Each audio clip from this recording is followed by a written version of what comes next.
Hi, and welcome to I Love Mondays. This is Angela Ambrosia, and today we're looking at monogamy. So, monogamy is one of those hot topics that, right at this time, especially because many people are experiencing relationships that break up because of not wanting to be with the same person, we're really questioning that role of monogamy and also marriage as well. But let's look at monogamy from a historical point of view to understand a little bit more about why monogamy may be such a thing that pushes our buttons and also that brings us together at the same time. Why would you want monogamy in a relationship, but why do you also resist it at the same time? And in relationships, whatever you find you're resisting is the greatest point for potential healing of things inside of you that you may have trouble accepting in yourself, as we've looked at in other versions or episodes of I Love Mondays. However, with monogamy, you're dealing with something that's not just a personal thing, but also a cultural thing and a social thing. So humans have socially had the structure of monogamy for thousands and thousands of years. And this means that when it comes to monogamy, we're not just having a personal experience, but we're actually bringing in many of our ancestors' experience of the same structure or the same experience. So if you've ever experienced betrayal or if you've ever experienced jealousy, these feelings are ancient feelings. And so when they come over you, you're also going to feel a power to them. They're not just a simple emotion or an emotion that you can actually think about or look at and examine rationally. They can come over you and they can create compulsive feelings, and they can also make you feel incredibly angry or sad or jealous or other strong feelings that don't necessarily go away with an idea of changing your attitude or your mood. They're very strong, dominant feelings. And the reason why is that monogamy was, in ancient times, a structure that was stabilizing for these very powerful emotions. So if you can imagine that we as humans discovered with our emotional brain that we had these incredible, intense feelings of jealousy, anger to the point that you would kill someone. After a period of time, as a civilization, we worked out that perhaps we should just have monogamy and use that as a base structure and kind of stick with the same mate. And then we can manage this uncontrollable anger and jealousy and other strong feelings that led to people not staying around. And also, besides the anger that may have led to violence, within the actual psyche, people found that when they were in relationships where they weren't faithful or that other people were experiencing strong emotions because of their partner being with someone else without consulting or questioning their feelings, the psyche itself was disturbed. The psyche wasn't able to handle the emotional brain. So just imagine our emotional brain, right? It's like millions of years old.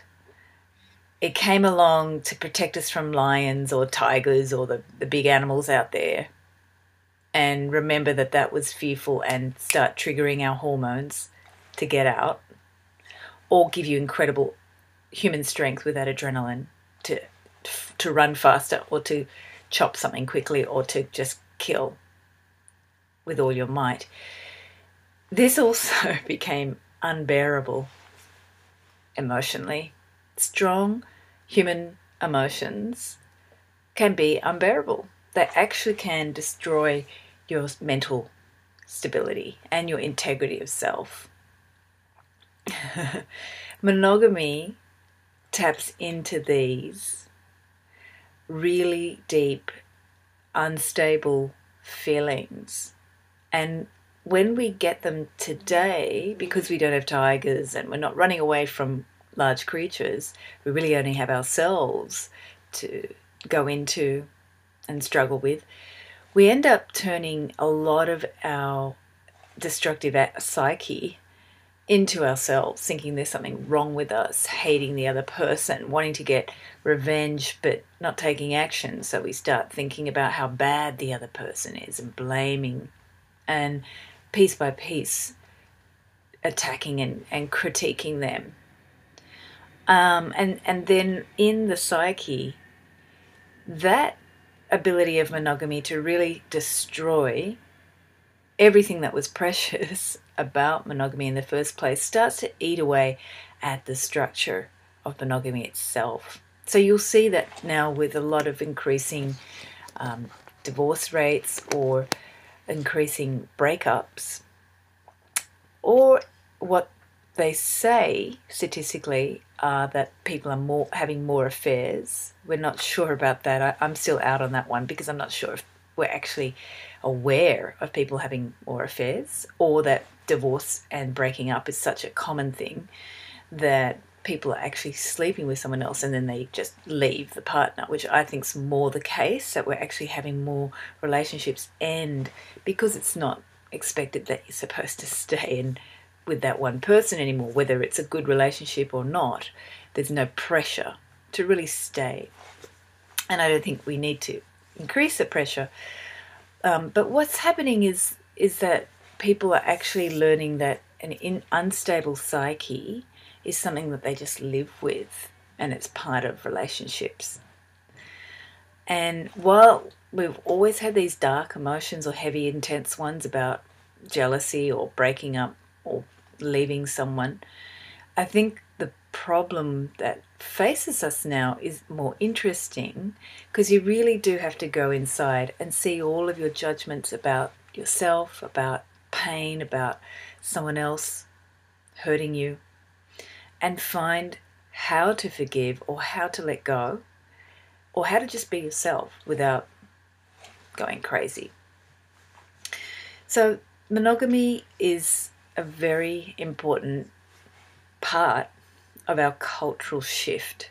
How are we going to do that in a way that we don't destroy our psyche and that we begin to actually see where we grow as a human being rather than destroy?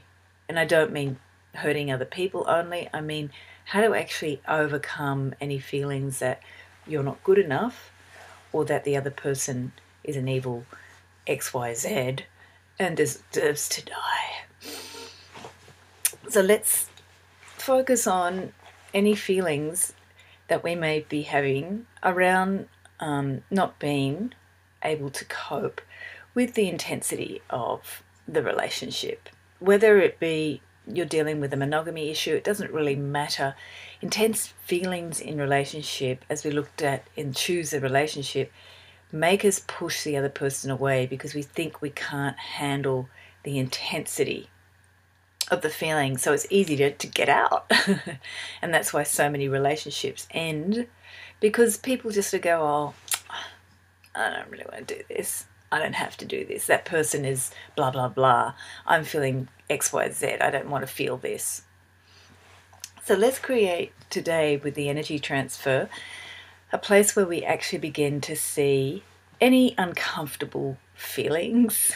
Feelings, nothing more than feelings. But these intense feelings actually become unpalatable, undigestible. So when something tastes too strong or too intense, the tendency is to spit it out if we're looking at the sense of taste. Feelings, which operate at the heart level and all about opening more of the ability of the heart to handle feelings, comfortable, uncomfortable, whatever feelings, are a different ability of the body. They're not just a sense. So if you look at the senses, if you see something you don't like it, you look away. If you taste something you don't like it, you spit it out, or you don't continue eating it. Feelings aren't a sense, they're actually an experience. And one of the things people get confused about is that they think that because something doesn't feel good, they should reject it, because we have those senses that do that for us. Again, the senses are connected to that emotional brain. Our emotional brain is taught to reject things or run away or resist or attack things that don't feel good. Feelings are actually a lot more sort of a subtle experience that the emotional brain can also evolve to digest, to process. So digestion is a form of processing. And I'm talking digesting in the metaphorical sense with feelings. How do you actually take a feeling in when you're really angry or feel very bitter or actually feel uncomfortable to a point that you think, I don't like this, I can't do this anymore. So even if you don't have any feelings that are particularly uncomfortable at the moment, what I'll do with our first look at monogamy and other loves is actually just get you to think about any other judgments that you may have about people who are not monogamous in your life or in your past. So just breathe into the heart and begin to actually feel and experience the muscle of the heart chakra itself, not the physical heart. The heart chakra sits in the middle of the chest, and that chakra has a wide range or aura. If you want more information, you can look at the research from Heart Math, Heart, M-A-T-H, math.org.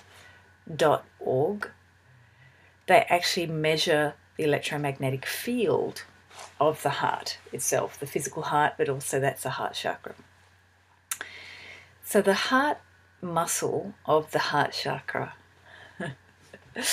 I'm getting confusing here, but I want you to sense into that middle part of the chest and actually start to play with your imagine how that can be like a sponge or a sense of something that opens and closes, almost like the physical heart itself, so it has a rhythm to it.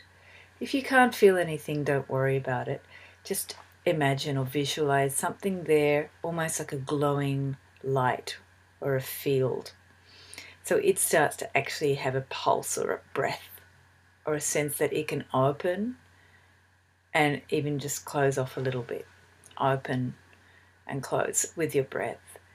So just even with the rising of the chest and the lowering of the chest or dropping over the chest, start to imagine that in the middle of the chest is this warm glow that can open and gently drop. Open with the breath, dropping with the breath.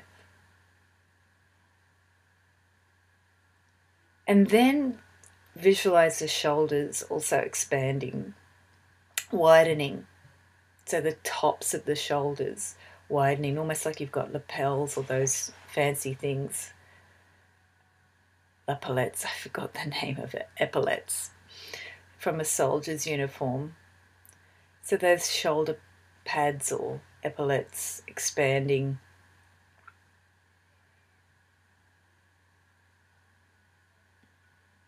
And also then the shoulder blades coming in behind the center of the chest, almost like cups. So it's almost like someone's got their hand on your back, on the shoulder blades, coming in to give you a nice pat on the back. It's okay. It's okay to feel that heart. With the breath,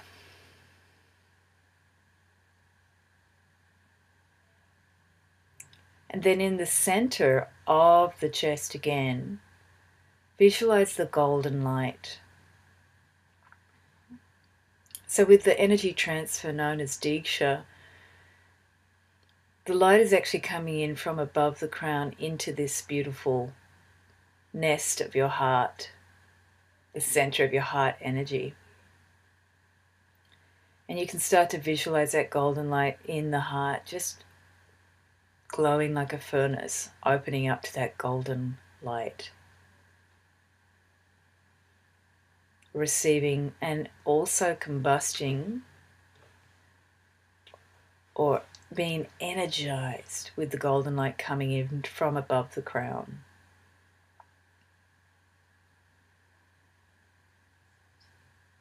And as the golden light there in the center starts to expand and generate more of its own glow, you can also feel a warmth coming to you. So the back of the heart, between the shoulder blades, there's that furnace, the heart energy itself regenerating and generating its own energy. And if you wish, you can also imagine how far that energy can go outside your physical body. So just imagine there's an electromagnetic field that you're expanding into horizontally.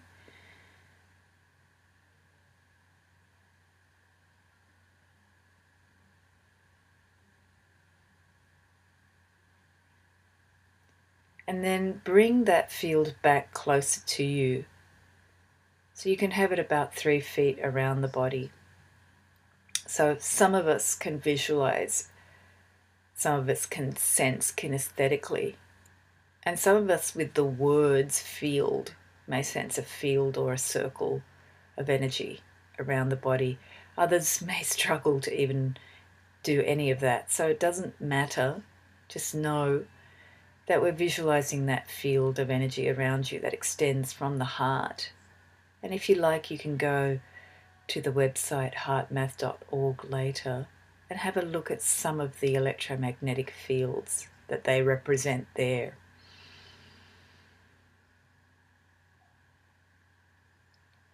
And then today we'll just review any feelings or judgments you may have about monogamy. So simply today, just notice any feelings or judgments or both you may have about monogamy.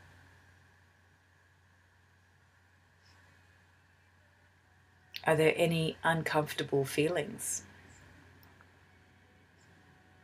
Perhaps there's some comfortable ones. Perhaps it's like a sense of this really is something I believe in, or I support, or I actually desire. Just notice what's going on in the body when you review any feelings or judgments about monogamy.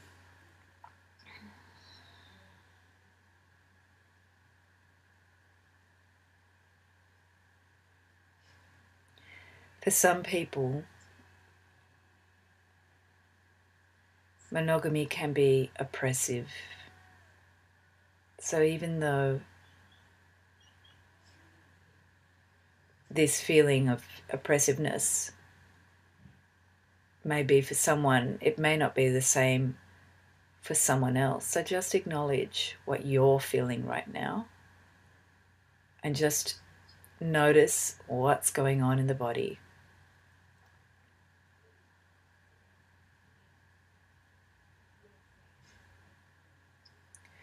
If there's a memory about something that was transgressed in regards to monogamy, then you can also add this furnace from your heart to the memory. So bring the memory, that golden light from your heart. You can surround the memory with the golden light right now.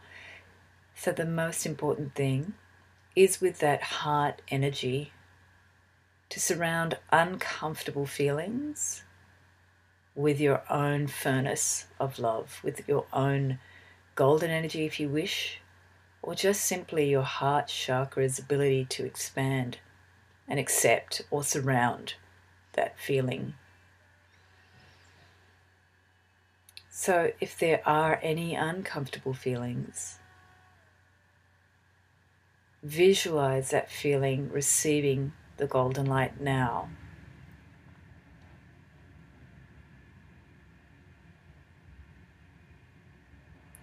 Just surround any feelings with the golden light so you can witness them.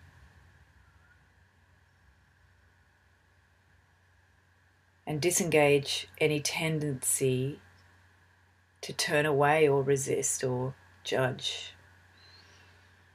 It's very easy to judge, especially if you've been doing it like a master, about your own experiences. This time we're asked to just simply see the feeling. And where in our body we may be holding the feeling or the judgment about the feeling or the experience.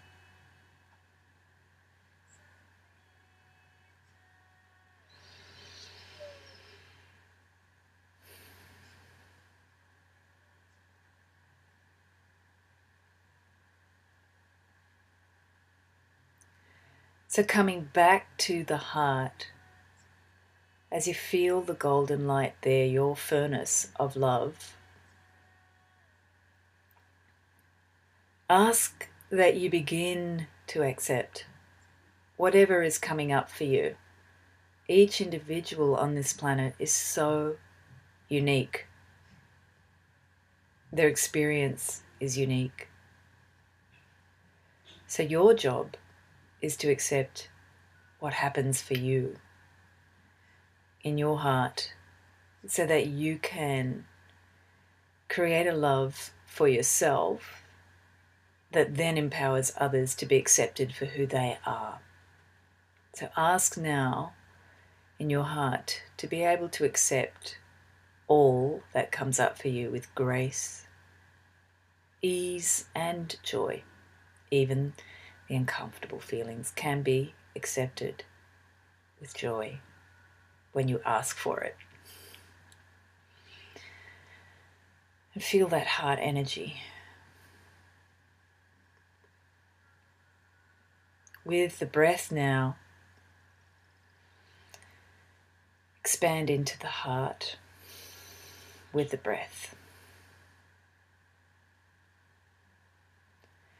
And give thanks for all experiences that you've been able to have, even the uncomfortable ones. Knowing that the process of literally growing in your capacity to accept these feelings actually makes you evolve as a human being, and more than that, as someone able to create love. More love, greater love.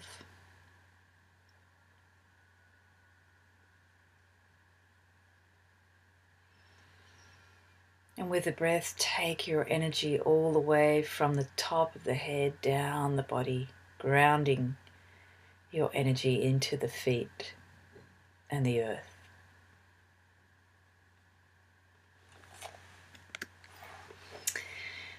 So thank you for joining I Love Mondays, Monogamy and Other Loves. We're going to continue to look at monogamy and other loves so we can look at all the byproducts of a society that's now going through a huge cultural shift around commitment, monogamy, sexual faithfulness, or being with one person. And as you go through the week, just notice how you can expand into that heart. Just creating that space on the heart level will begin to open more and more of you to yourself so you can be available for others. Thank you and have a blessed week.